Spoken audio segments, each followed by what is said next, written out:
ଯାଜପୁର ବାଳାଶ୍ରମ ପଡ଼ିଆରେ ତ୍ରୟୋଦଶ ରାଜ୍ୟସ୍ତରୀୟ ଯାଜପୁର ପୁସ୍ତକ ମେଳାର ପଞ୍ଚମ ସନ୍ଧ୍ୟାରେ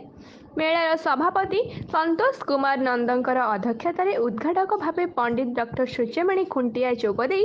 ଅଧିବେଶନକୁ ଉଦ୍ଘାଟନ କରିଥିଲେ। ମୁଖ୍ୟ ଅତିଥି ଭାବେ ଅତିରିକ୍ତ ଆୟୁକ୍ତ ଭୂଲେଖ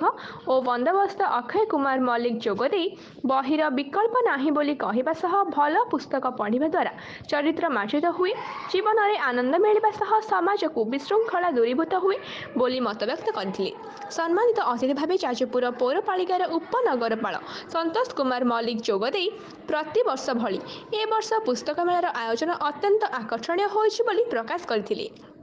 ସମ୍ମାନିତ ଅତିଥି ଭାବେ ପ୍ରଫେସର ଡକ୍ଟର ସୁଧୀର ଚନ୍ଦ୍ର ଜେନା, ସୂଚନା ଲୋକ ସମ୍ପର୍କ ଅଧିକାରୀ ଲକ୍ଷ୍ମଣ କୁମାର ବେହେରା, ଶିକ୍ଷାବିତ ଦଶରଥ ସାମଲ ପ୍ରମୁଖ ଯୋଗଦେଇ ଭାଷାକୁ ଉନ୍ନତି କରିବାକୁ ହେଲେ ଉପାଦେୟ ଓ ଉତ୍ତମ ପୁସ୍ତକର ଆବଶ୍ୟକତା ରହିଛି ବୋଲି ମତ ପ୍ରକାଶ କରିଗଲେ।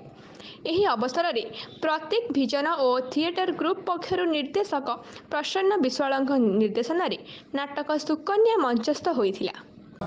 पाठक संख्या कमिबार कुछ ना आम देखु आगामी दिन में जो एवं जो परिस्थिति आसी इंटरनेट मोबाइल जुगे किसी मात्रा कमी किंतु जो पुस्तक मेला आयोजन करा राज्य सरकार स्तर जिला स्तर करा तार मूल उद्देश्य लोक पाखे आउ थे जागरण सृष्टि कर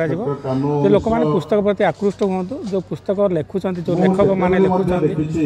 प्रशासक प्रकाशक मैंने प्रकाश करुँच वितरक मैंने बिकुंट पाठक मान सहयोग कार्यक्रम हुए आम आशा रखुँ आगामी दिन में पुस्तक जे अच्छी कारण पुस्तक बिना आम समाज स्थिति ना जिते भल भल पुस्तक अच्छी समाज दर्पण भाया कम करे आमर आशा अच्छी आगामी दिन में यहाँ प्रमाणित हो जो पुस्तक अच्छी निश्चित भाव उपादेय आगामी जिते जहाँ मोबाइल इंटरनेट जिते जुग है जिते परिवर्तन है पुस्तक प्रति लोक सम्मान अच्छी सम्मान जो आज आम जिला स्तरीय राज्य स्तरीय आज पुस्तक मेला करा 13तम